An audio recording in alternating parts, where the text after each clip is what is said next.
เลยเพลงที่หนึ่งไปหมดน้ำกัน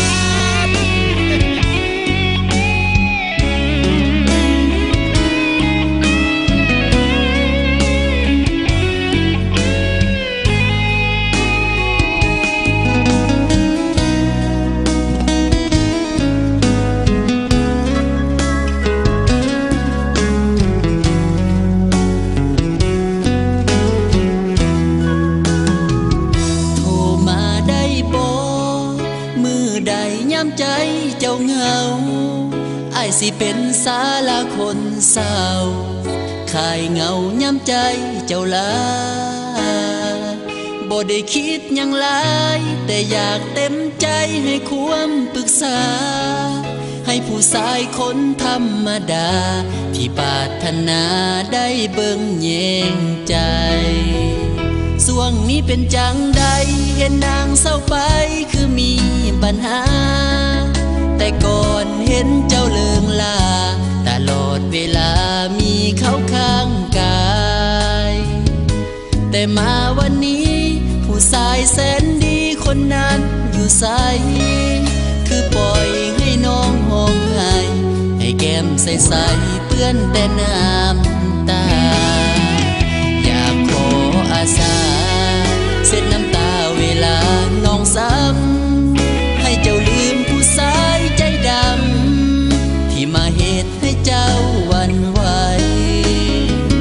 แต่อายก็หูคนที่อกหักมันเป็นจังใดคือคนกำลังสิตายหัวใจสลายฟูมฟายน้ำตามือใดเจ้าเหงาอยากให้โทรเข้าเบอร์นี้ได้บอกให้คิดว่ายังมีผู้ชายคนหนึ่งยังคอยห่วงหาเจ้าของเบอร์นี้พร้อมที่ยินดีให้ความปรึกษาสิเป็นผ้าเช็ดน้ำตาสิคอยเป็นยาหัวใจของนาง